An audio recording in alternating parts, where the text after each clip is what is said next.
Hello everyone, আমি সুমন। আর তোমাদের একটা জিনিস নিয়ে বলবো, সেটা হচ্ছে এই প্রদীপটা, যেটা আগের দিন আমি আর পুচকি মিলে বানিয়েছিলাম। যেটা দেখে অনেকেই জিজ্ঞেস, বানিয়েছিলাম বানিয়েছিলাম আরে ভিডিও বানিয়েছিলাম পাগল। তো যেটা নিয়ে সবাই বলছে যে এই প্রদীপটা কোথায় পাওয়া যায়, অনলাইন লিংক বা সামথিং সামথিং वगैरह, প্রদীপের নাম কি? তো এটাকে জল প্রদীপ বলা হয়। এটার আমি ওয়াটার ফিজিক্স, সেন্সার প্রদীপ। ওয়াটার সেন্সর প্রদীপ বলে। বাবা!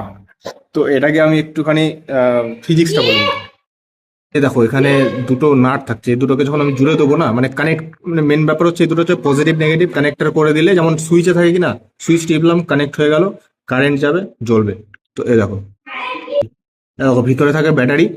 এবার ব্যাটারির যে এই জায়গাটা, এই যে এই তারটা, এইটা আর এইটা, পজিটিভ আর নেগেটিভ দুটো মিশিয়ে দিলে লাইটটা জ্বলবে। এই দেখো। তো যেহেতু ওয়াটার একটা ভালো কন্ডাক্টর কারেন্টের, এই জন্য ওয়াটার দিয়ে দিলেই কিন্তু এটা জ্বলবে। তো ওয়াটার একটু দিলাম, ব্যাস, কানেক্ট হয়ে গেল, চলে গেল। হ্যাঁ দেখো। সো এটাই হচ্ছে ওয়াটার সেন্সার প্রদীপ। আমি জানি না, এটা যদি লিখে সার্চ করো অনলাইনে, হয়তো অনলাইনে পেয়ে যাবে। না হলে লোকালে, আমাদের এখানে লোকালে 16 টাকা করে পিস বিক্রি হচ্ছে।